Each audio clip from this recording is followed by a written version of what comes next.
It's all going down in Newcastle.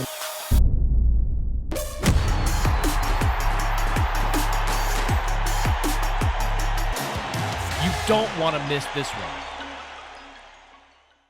Join us for the very first IFL Live at London's Indigo at the O2, Sunday, August the 13th, with me, Cook and Cassius, and some very special guests. Eddie Hearn, Darren Barker, Johnny Fisher and more. Tickets now on sale. So in the words of Eddie Hearn, you get up, you dress up, and you fucking show up. Andrew McCART, IFL TV, proudly sponsored by Everlast. I'm here with the champ himself, Josh Kelly. Josh, there was a lot set up there with names like Eubank Juniors and Kell Brooks and that, but you've got a job to do Saturday night. Yeah, I'm not looking past this guy Saturday night. Saturday night's the job in hand. Get that ticked off, and we can start talking about these guys properly. What kind of fight do you expect? Obviously, these are relatively unknown for the casual UK fans, Corzo, but what do you know about him? He's undefeated. He's game enough, so he's gonna try and bring something on Saturday night. For me, it looks like he's gonna try and bring that typical pressure what people try and bring to me. But as you seen last time out, it suits me down to a T. I've just learned myself how to box like that since I was young. So people coming on to us and trying to pressure us, and nothing different. And obviously, Troy had big 14 KOs out of his 18 wins. So he was a hard puncher as well, and it was that happened the way it happened. So I think this guy he's in deep water. Obviously, you mentioned the Troy Williamson fight there. Obviously, his KO record, his fight with Ted Cheeseman. Troy was on his trajectory. He was in fight of the years. He was knocking out people in Kieran Smith's big knockouts as well. But what I noticed in that last fight in December was I didn't even recognise you in that ring, to be honest with you, Josh. That you were laughing, you were giggling, you were showboating. You never sat down on your stool between rounds. It seemed like a different Josh Kelly in there. Did you feel different in there? Yeah, it was coming. The fights beforehand, we were building towards it. But I knew when I switched on, relaxed, and do what I do best, and just go in there and enjoy it, and have no cares in the world. That's when I perform the best, and that's what I did on that Friday night. I just went in there and just chilled and just did what I did best. I mean, when I'm in that on my hit, I can switch it on and off now. I switch it. I've done it in the gym that many times now. I switch it on. I do, like we said before, I do 15, 20 rounds in the gym just with different guys in and out, and fitness has never been a problem. It was the mental side going on outside the gym, and possibly the weight. So the 154, I'm feeling big, strong, lean, mature now, and yeah, like you said, you didn't recognise us. There'll be more to come. You'll start to recognise that guy. You'll start to recognise that guy. He's going to turn up. He's going to turn up 100% of the time now. Oh, you mentioned 154 and being big and strong now, and you don't look ahead. What's going on? You obviously got Gabriel Corzo in front of you, but when you look at the landscape of the 154-pound division with Charlo, Charlo not fighting, he's been inactive. I think it's a year and a half now, well over a year. He holds all the belts. He's fighting Canelo now. If he's moved up in a couple of weight divisions, surely he should vacate all them world titles. You're sitting at number 2. You said up there that people are making money, these fantasy fights, but you're in it for the belts. You want these belts. How far are you away from getting one of these belts then? Very close, mate, very close. Like I said, I feel like people don't want to mention my name because I'm a big name, but I'm a problem, I'm a nightmare. So it's not going to be one of these fantasy fights where people will forget about that loss or forget about that win. You can move on, and you'll get a fight after. We're a good boxer. I'm a guy you've got to be on your game for, and you might not get paid as much as you would against the big guys, but against not the big guys, against other names. I know I carry the value to create the money fights. It's whether these guys want to take us or not. You obviously had your back and forth with Conor Benn on Twitter. I've seen as well. You've had a little back and forth.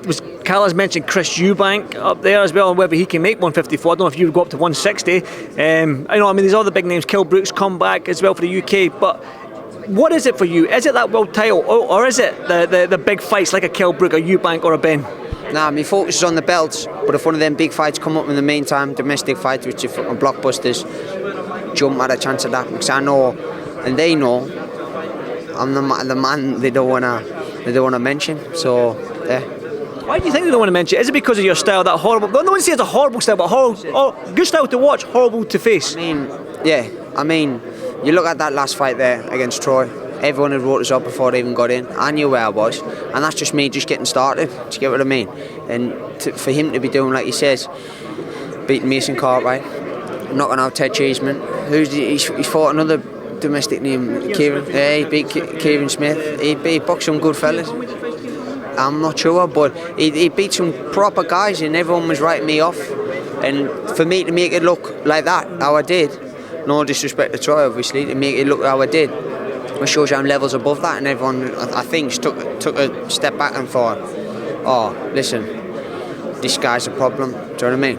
So, would you welcome a fight with Conor Benn then? Obviously his comeback fight, he's where Chris Eubank Jr is happening, we don't know. He's going to look for that comeback fight. He's going to want a big name, somebody to face. Would you welcome a Conor Benn fight in the near future? And you don't need to ask us that. You don't need to ask us that. We already know the answer. Of course, you welcome it with open arms. Do you think it will happen though?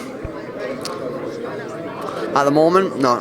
But, well, depends. If Eubank and Benn gets made, then no. But if not, then I'm always here, baby. I'm gonna be making my way. Well, I'm near enough at the top now, world number 2. So, and I've had a legitimate belt, the British title, which I was holding it, which that he hasn't got, and Eubank hasn't got no belts at the moment. So I'm the only one in a position who's legitimately up there and fought a legitimate British title fight at the moment.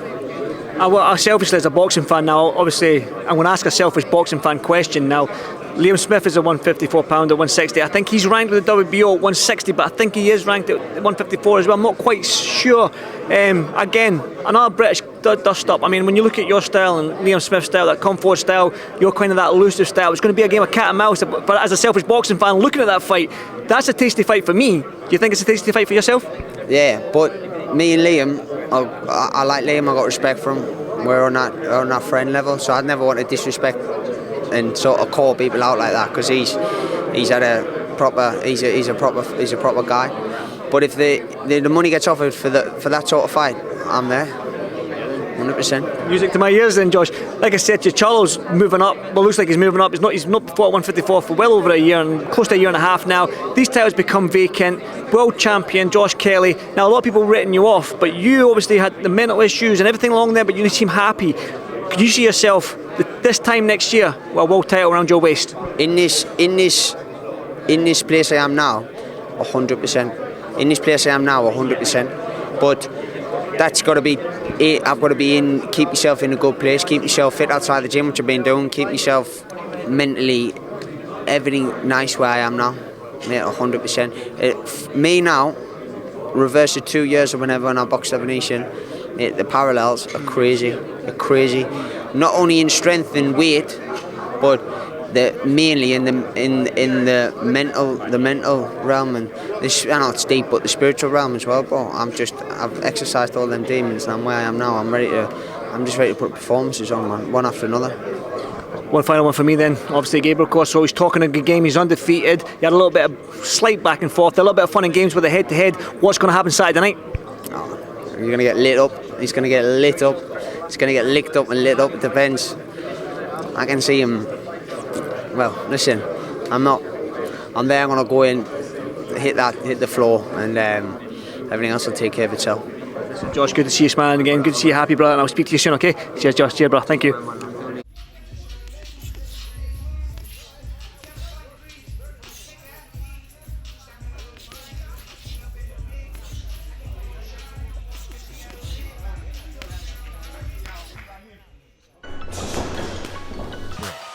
It's all going down in Newcastle.